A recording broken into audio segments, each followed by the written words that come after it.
The police called about our daughter being caught shoplifting. My husband shouted angrily over the phone while we were out. They must have made a mistake. Even when I denied it, he wouldn't listen. What are you doing? As her mother. He continued to shout on the other end of the phone.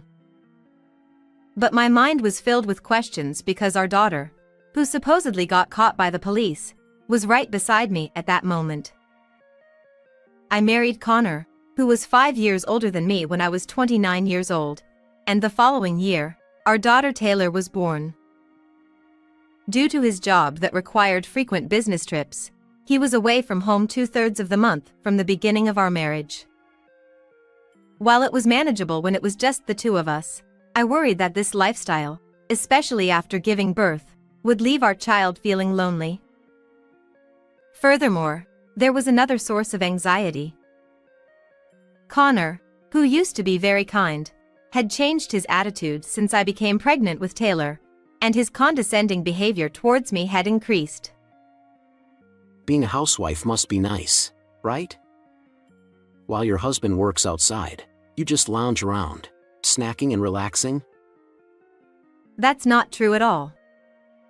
Being a homemaker means having plenty to do every single day. He often treated me like a lazy person. However, it was Connor who asked me to quit my job when we got married and to meet his expectations of perfect housekeeping. I couldn't afford to slack off. Despite this, around that time, he had just been promoted at work, so I attributed his stress to that and tried to be patient. After that, I safely gave birth to our daughter. Despite having small arguments with my husband, we were living relatively happily as a family of 3. However, the time when our life would crumble away was drawing near with each passing moment. It was a holiday, and it was Taylor's 10th birthday. Nevertheless, Connor said he had a day trip for work and left home early in the morning. I had also been out since the morning, but around noon, I suddenly received a call from him on my phone. Taylor got caught by the police. As soon as I answered the phone, I heard his frantic voice. Huh? What do you mean? They contacted me from the police station saying she was caught shoplifting. Wait, that can't be right. You idiot. Don't give me excuses about our child. What's wrong with you, acting like a mother? Even as I tried to deny it, he didn't listen and continued to shout angrily, continuing to shout one-sidedly. Where are you right now? From the background noise, it seemed like he realized I wasn't at home. I'm out for a bit. How could you be away at a time like this? Useless. Fine then, I'll go to the police myself. With that, he hung up the phone. Stunned by the sudden turn of events, my daughter tugged at my sleeve. Was that from Dad? What did he say? Well, he said you were caught by the police. My daughter mirrored my perplexed expression, furrowing her brow and tilting her head. That evening, my husband returned home a bit later than us. However, he didn't mention anything about the perplexing phone call from earlier in the day.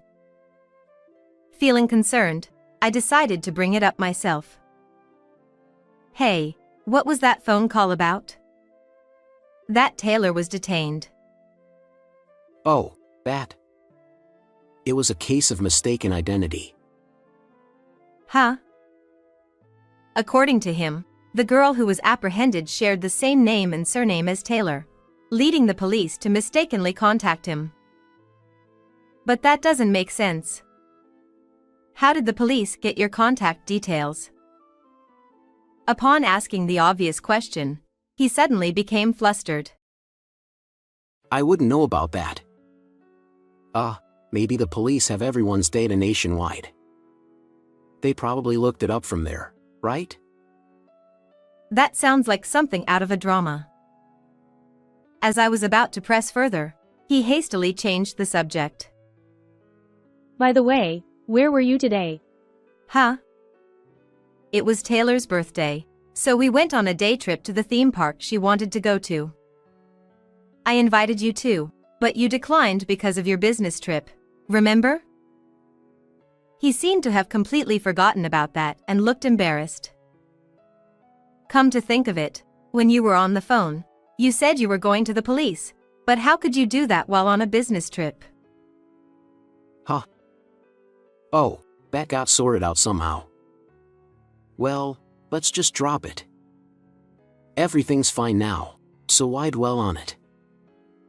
With an awkward laugh, he hurriedly went to take a shower, trying to evade the topic.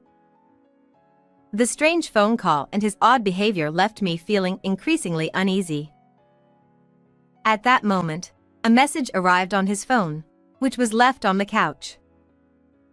He can be lazy at times, and I knew that he didn't lock his phone. Thinking quickly, I picked up his phone and opened the email. It was a message from a woman named Layla, saying, Sorry about today. Jade has been getting light-fingered lately, and it's been a real help having you go to the police instead. There were 5 heart emojis at the end, which led me to suspect the nature of his relationship with her. Presumably, Jade is Layla's daughter, and she must have been caught shoplifting, prompting him to go to the police to vouch for her. Now, his claim about being on a business trip seemed dubious. While neglecting his daughter's birthday, he's remarkably kind to his affair partner's child. Discovering his betrayal in this way was unexpected, yet I surprised myself with how calmly I took it. I had wanted to believe that we were a happy family of 3, but perhaps my heart had been growing cold for a long time without me realizing it. Before I knew it, my fingers were navigating through every screen on his phone. A week later, on Friday night, after sending Taylor to stay with her grandparents, I waited in the living room for my husband to return. It was past 11 o'clock when he arrived home, humming to himself. Sorry to interrupt your good mood, but can we talk for a moment? I said, pulling him into the living room without waiting for a response. Hey, what's going on? I'm tired. He retorted loudly. But as soon as we entered the room, he froze as if instantly cooled down. Hey, darling. Sitting on the couch with a wink was the woman who was his affair partner. Huh? Why is Layla here? Oh, don't raise your voice like that. Your wife invited me over. Huh? I, with a superior smile, gestured for him to sit down as well, then proceeded to explain how we ended up in this situation. You! It's tasteless to go snooping through someone's phone. It's a violation of privacy. If you want to blame someone, blame your lack of crisis management skills. Having obtained her phone number from his phone, I immediately contacted her and proposed a meeting with the 3 of us. Layla must have been quite confident in herself. She readily agreed and came to our house. I heard you were about a decade older than me, but your wrinkles are beyond my imagination. They look like they won't even smooth out with an iron. She looked down at me, giggling mockingly. Indeed, her skin had a certain glow, and from head to toe, she seemed meticulously cared for. Well, I understand why you spend so much time on self-care. Exactly. If you abandon yourself like you do just because you have kids, it's over for you as a woman. Oh, I think it's better than losing yourself to a man and abandoning your life to your child. Don't you? What did you say?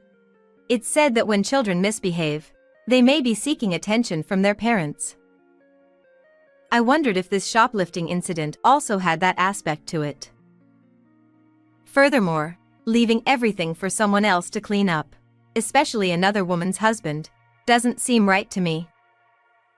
It can't be helped.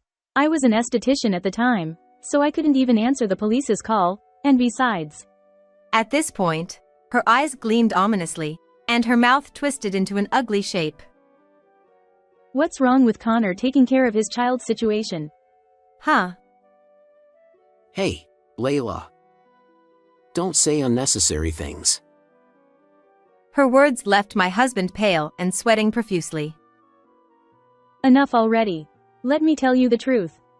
Ignoring his words, Layla calmly crossed her legs with an air of composure. Jade is without a doubt your child, Takeshi. I'd even be fine with a DNA test. Her daughter is indeed 9 years old. Which means she was born when Taylor was just 1 year old. Does this mean that my husband and Layla's relationship goes back even further? Before we were married? Or perhaps even before? It dawned on me that I had been betrayed by him from the beginning. Or perhaps even before our marriage. Her confident expression and his drained face confirmed it as the truth. Suddenly, everything made sense, including his increasingly cold demeanor since that time. Haha. So, shocked? Were you hoping to break us up right here? Too bad. You should have played your trump card at a time like this. Layla had been trying to convince me that her daughter was Connor's child all along.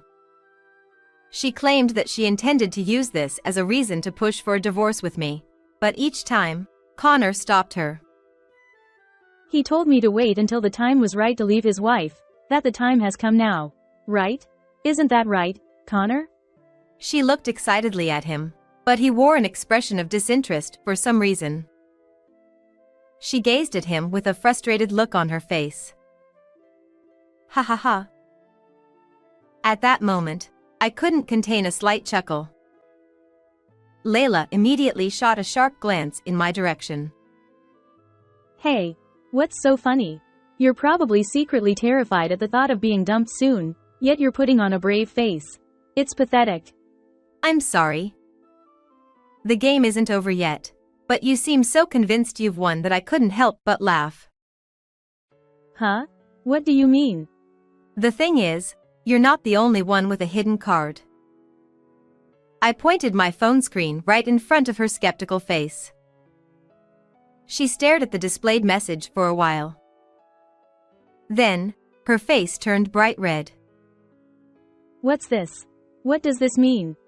Layla's trembling with anger was understandable. Displayed on the screen were affectionate messages between him and an unfamiliar woman. In fact, after reading her messages, I inadvertently stumbled upon exchanges with this third woman while tinkering with his phone. Judging from the content, it seemed their relationship had started about a year ago. He was whispering sweet nothings that sent shivers down my spine, showing just how captivated he was by her. At this point, Layla snatched the phone from my hand and began to point at messages he had sent to the woman, checking something. 1, 2, 3, 4, 5, 6. This is terrible. He even put 10 hearts. The latest messages he sends me don't even have emojis. Oh, his messages to me are quite plain too. We're in the same boat, aren't we, dear? I smiled gently, and she let out a high-pitched scream, lunging towards him. Who is this woman? Was he cheating on me? Despite having me? I couldn't believe what I was hearing from this mistress, considering her position. I was dumbfounded and speechless, but I decided to watch their exchange for a while. Shut up.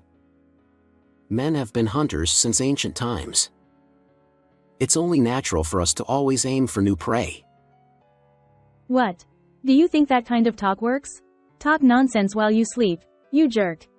That's just who you are. You may look pretty, but your language is trashy, and your place is a mess too. That kind of thing will get thrown away someday. What did you say? She, with her disheveled hair and agitated demeanor, was far from looking beautiful, to say the least. Hasn't Connor been visiting your place less frequently lately? I interjected, causing Layla to abruptly stop in her tracks. And today, he was at this new catch's place again, wasn't he? According to their messages, he has dinner there every Wednesday and Friday. I continued. Upon hearing this, she erupted even further. It seemed she remembered being lied to when she confronted Connor about his infrequent visits, being told that he was discussing divorce with his wife. This is unbelievable. Leading me on like this. Connor, I'll never forgive you. I'll sue you for damages. Breathing heavily through her shoulders, Layla glared at her husband before turning towards me and extending her right hand for a handshake. Let's team up and squeeze money out of Connor together. We're allies, aren't we? She proposed. At that moment, I straightened my expression and looked her squarely in the eyes. What? I'm his lawful wife, and you're just a mistress. We're not allies. Perhaps you should keep your fantasies to yourself, I replied, my voice surprisingly cold. Her outstretched hand hung awkwardly, trembling visibly, with nowhere to go. I'll be the one getting compensation from you. It's clear from past emails that you knew he was married and still engaged in a relationship, so there's no way to deny it, I asserted. You're lying. If he leaves me, I'll be the victim too, Layla retorted. True. Can you imagine how it feels to be taken by a stranger? Well, the damage you've suffered is nothing compared to what I've been through, I added. After informing her of my intention to hire a lawyer and formally pursue compensation, she collapsed right there on the spot. Now, on to the last person remaining. Connor, straightening his collar that was gripped by Layla, had an oddly refreshed expression on his face. Oh, what a sight. That Layla, acting like my wife. It was getting annoying. Thanks for knocking some sense into her. I feel relieved. Thank you. I couldn't help but question how he could be thanking me in this situation. There's no need for thanks. I did it for myself, not for you. Well, whatever the reason, let's put everything behind us and start afresh. With that, he offered his right hand with a smile. I never expected to be asked for an unwanted handshake twice in one day. Stop saying ridiculous things. But yes, if you pay the settlement money and child support properly, I'll let it all go. Huh? What do you mean by that? If I don't say it clearly, you won't understand? Please, let's get a divorce. Immediately, he began to tremble and cling to me. Wait. Please, spare me from that. His subsequent pleas were truly exasperating. The idea of divorce will affect my career at work, I don't know what our relatives will say, and other self-centered excuses. He has no intention of parting ways but still goes out and has a child with someone else, hoping to quietly settle back into his old life after being caught. Such a convenient story simply doesn't hold up. At this point, what are you even thinking? Honestly, I feel sorry for myself for having been married to someone like you. Can't you forgive me no matter what? Of course not. Fine. I'll agree to a divorce then. But in return, let me be the one who leaves you. At that moment, my palm struck fiercely, sending him unexpectedly flying far away. A week later, the divorce with Connor was finalized. I demanded a settlement of $2 million in compensation and $6 million in child support from him, while also seeking $1.5 million in compensation from Layla, his affair partner. Regarding the second affair partner, since he had lied about being single, I did not pursue financial claims against her. Ironically, he was reportedly pursued for compensation by that affair partner. Struggling to meet these payments, he tried borrowing from his parents, but the reason for the divorce came to light, leading to a rift between him and his family. I've heard that he now lives in a rundown apartment and works late-night shifts after finishing his regular job. Meanwhile, I've returned to my parents' home with my daughter, enjoying each day together happily. I want to do my best to protect Taylor's smile and continue moving forward. How was this story for you? Don't forget to subscribe to the channel. Until next time. Hey, Melissa, what are you doing here? I was shocked to see my 8-year-old grandchild in ragged clothes, rummaging through the trash in the park. But the child said, "That's not me," and ran away. I couldn't be mistaken. I couldn't shake off my concern, so I called my son. It's the kids' sports day today. I'm busy. I could hear children cheering and an announcer in the background. Then who was that child earlier? I couldn't get the image out of my head. And then, the unbelievable truth behind this scene was about to be revealed. I'm Megan Stroll, 58 years old. A few years ago, I lost my husband, who was an executive at a company, to illness. Thanks to the inheritance he left me, I've been living a comfortable life as a housewife. My son Matt, his wife Kim, and their 8-year-old daughter Melissa live about a 10-minute drive from my house. "Grandma, your omelets are my favorite.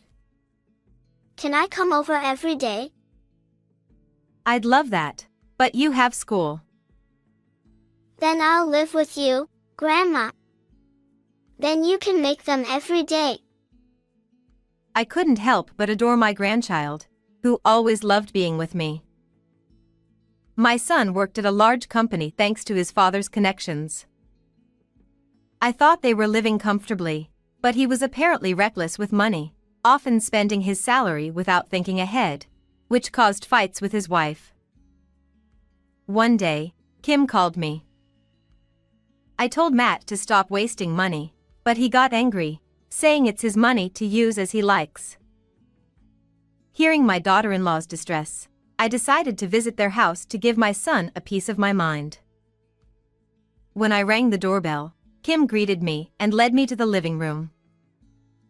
Matt, lying on the sofa fiddling with his phone, glanced at me. What do you want?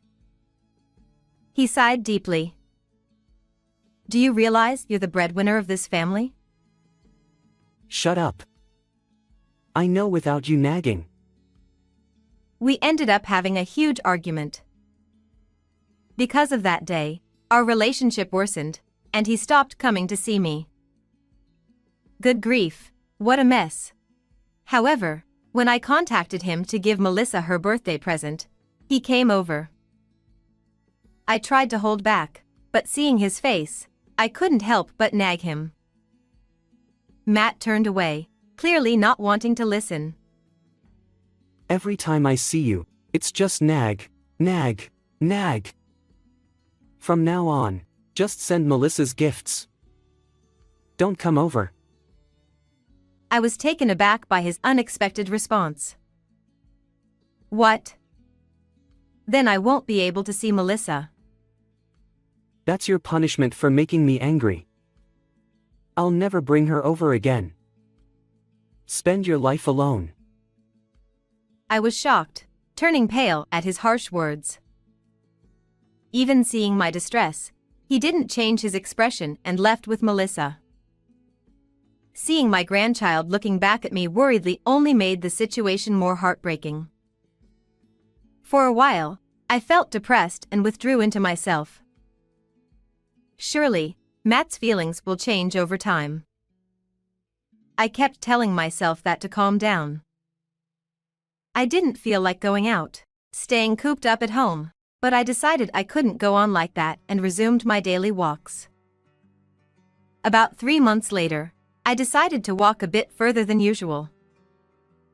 I can still walk quite well, I thought, but suddenly I felt tired and decided to rest at a nearby park. There, I saw a shabby-looking girl rummaging through a trash can. As I approached and saw her face, I gasped. "Melissa? Is that you, Melissa?" No.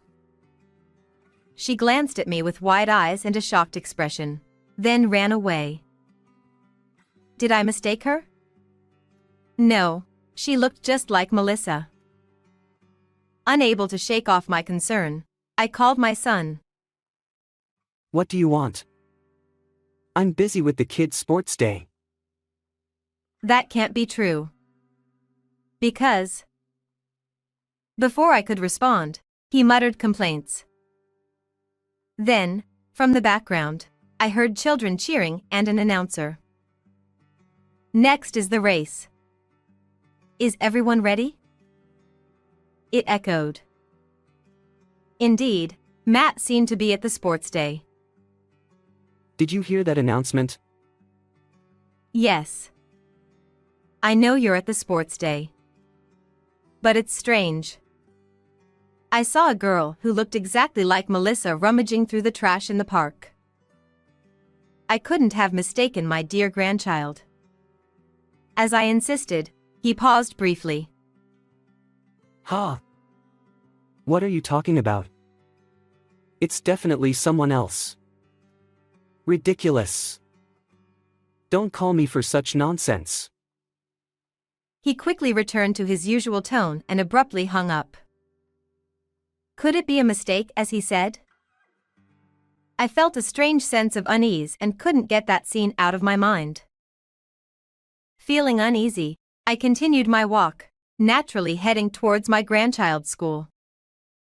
But the usually lively grounds were empty and silent. What's going on? I was frozen in surprise when I saw a poster. The date showed the sports day had ended last week. My son's words were false.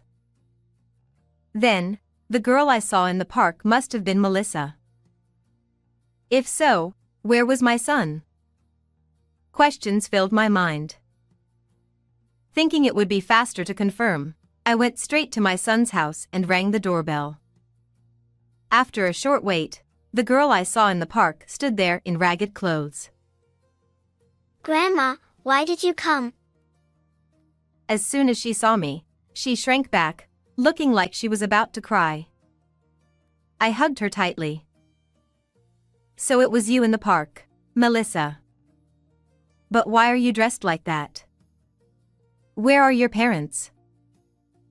No matter how many times I asked, she only repeated, It's nothing.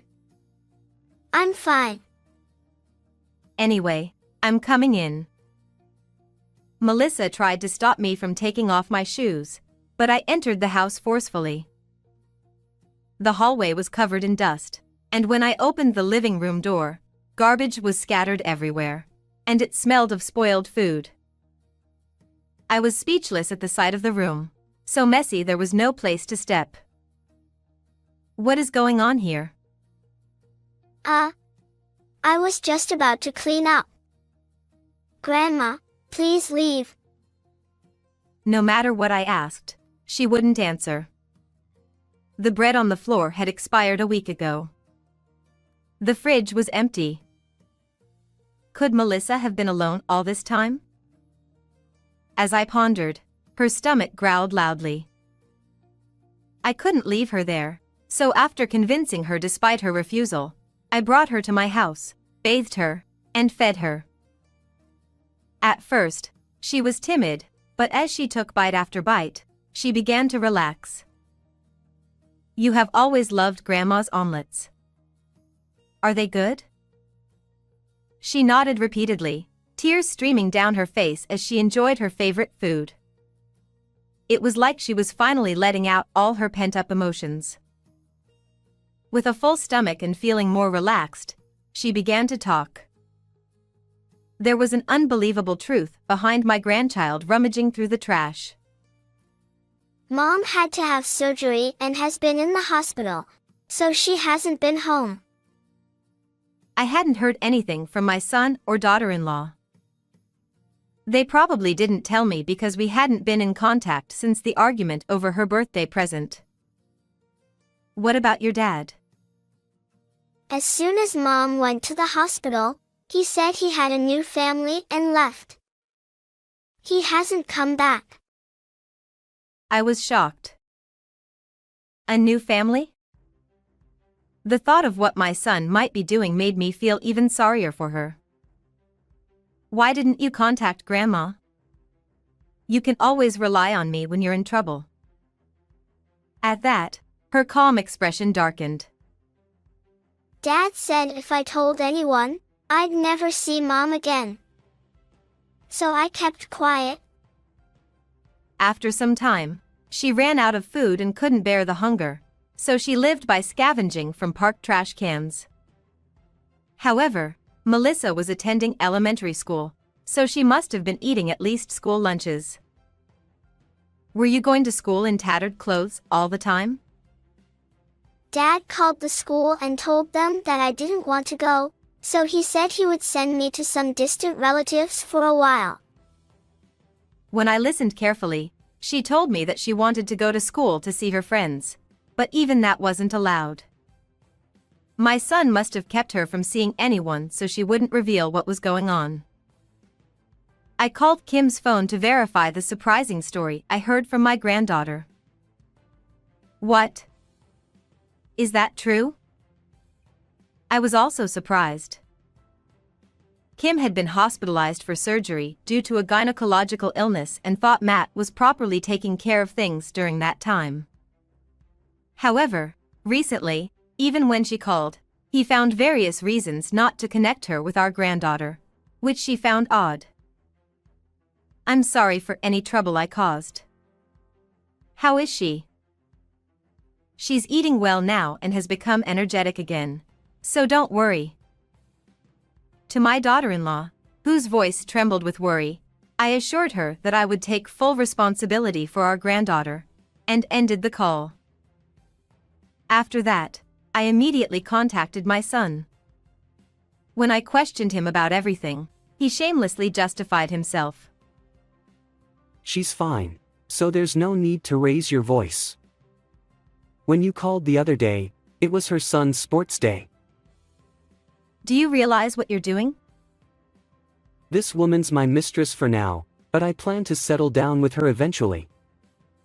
Besides, I've always wanted a son, so it's perfect. He casually revealed that he was living with the other woman and her child, neglecting his own daughter. I felt my blood boil and wished I could slap him right there. And I told her I'd make sure she paid if she snitched. What's with all your selfish remarks? Leaving her alone and not letting her go to school is not what a parent does. Even as I lectured him, he let it go in one ear and out the other, starting to justify himself even more. I've smoothed things over with the school, and since Kim's in the hospital, all the calls from the school come to me. As long as no one finds out, it's fine. I'm really smart, aren't I? Listening to him laugh about something that could involve the police, I felt a chill and a sense of dread. What are you planning to do about Kim? She's no use since she can't have kids anymore. I've decided to start a new family with my mistress. I felt terribly sorry for my daughter-in-law, who was suffering in the hospital. However, my son, ignoring my persuasion, even said, Tell her to leave my house as soon as possible. I was utterly disgusted by his selfishness and shook with anger. But I realized continuing the conversation wouldn't solve anything, so I calmed down and ended the call. Later, I took my granddaughter to visit Kim in the hospital. She hugged our granddaughter tightly. I'm sorry for making you suffer. Tears streamed down her face. If you're well, then I'm fine. I hope you get better soon. I'll work hard so we can live together again. Please take care of her until then. As she bowed deeply, I gently patted her shoulder. Leave it to me. I smiled. I asked my granddaughter, who said she was thirsty, to get a drink.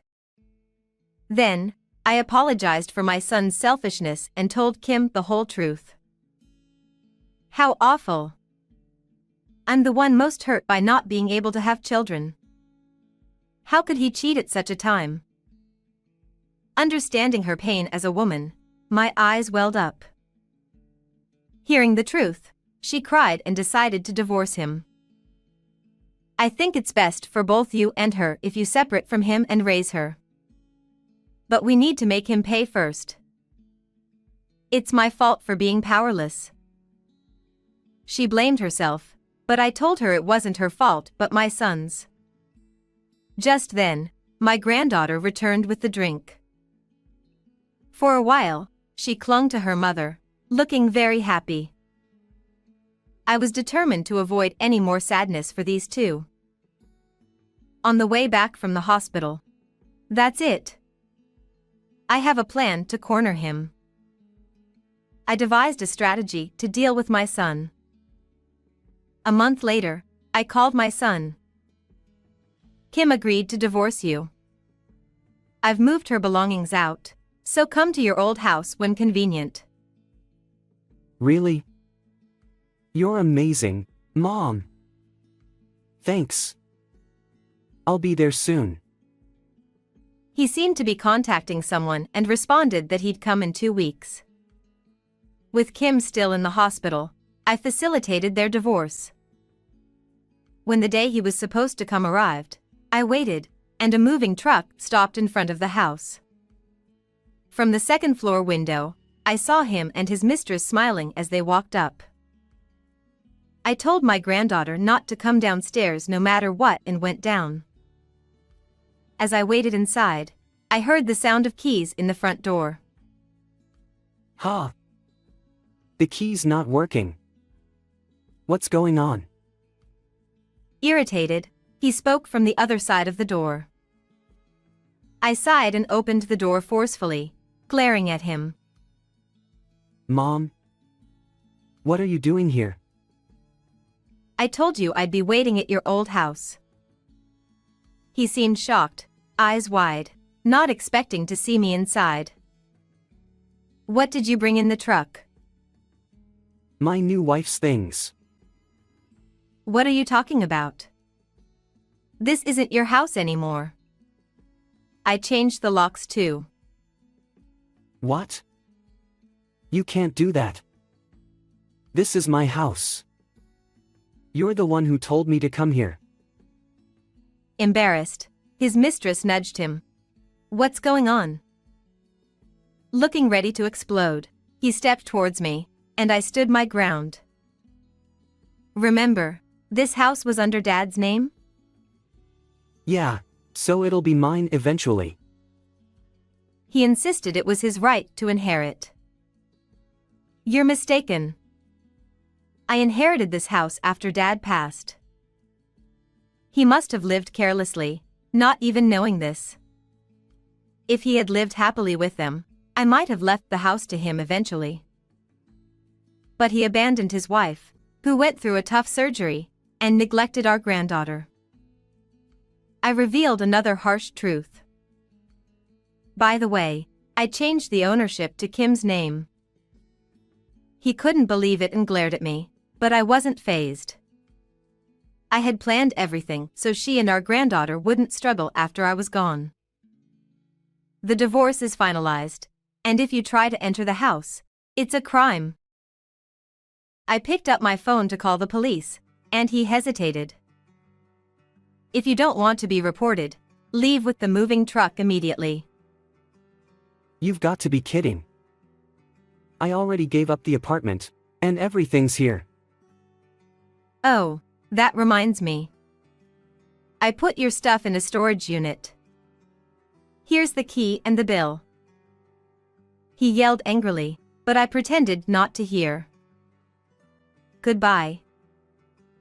As I tried to close the door, he pushed back. I know you're really mad. Let us stay at the old house for a bit. I shook my head and gave him a cold stare. Don't you want a successor? Her son would secure the future. He tried to convince me desperately. Listening closely, I learned she was a single mom with a 6-year-old boy. 2 months ago, when Kim's illness was discovered, Matt started an affair with her. When I heard about the sports day, I thought he'd been cheating for a long time, but it had only been 2 months. Leaving his wife and child for a woman he barely knew was pathetic. I asked if she knew he had a family, and she nodded. If they're my blood, boy or girl, they're precious. Melissa is my only grandchild. Realizing I wouldn't budge, he glared at me menacingly, unlike my son. I stared back. From today, we're no longer mother and son. I can't accept someone who abandons his sick wife and child. He sneered. Fine. It's a relief not to deal with a nagging old lady. His rotten attitude left me speechless. Your job performance is terrible. Your boss only kept you because of your father. When I told him about this, he reconsidered your position. He often had poor attendance and behavior, likely leading to his dismissal. No way. I'll lose my job and salary. How will I live? He finally realized the gravity of his situation. Mom, I'm sorry. I'll change my ways. Don't abandon me. What if your son suffers? His words fueled my anger. How dare you? Who left Melissa alone without food? Enough nonsense. Seeing my fury, he fell silent. No inheritance for you. And you'll pay $30,000 for the affair and $70,000 for Melissa's support in one lump sum. I'll have nothing left. How will I survive? He turned pale and trembled. I turned to the silent woman beside him. I'm charging you $100,000 for knowing he was married. She protested. This wasn't the deal. He promised me a luxurious life. She lashed out at him, but he was stunned and broken. Don't just sit there. The movers are waiting. Ah! It's too early to scream. Leaving Melissa alone is a crime. Be prepared. I handed him the storage info and slammed the door. I watched from the window as the truck drove away, saying a final farewell in my heart. I then patted Melissa's head and called Kim. I dealt with him. Now you just need to get better. Her doctor had just given her the all-clear to go home. Melissa could now fully enjoy being with her mom. Matt ended up in a gray, gloomy place for abandoning Melissa. After being released, he paid a large sum and was left penniless. The mistress, after being charged, left him. Jobless and alone, he eventually disappeared. Rumors said he was seen scavenging in a park. I worried, but he brought it on himself. Kim was soon discharged and lived with Melissa. Melissa happily went to school every day, and I enjoyed time with my grandchildren. Grandma, your omelets are so delicious. I want them every day. Her smile is my greatest joy. How did you like this story? Please subscribe to the channel. See you in the next video.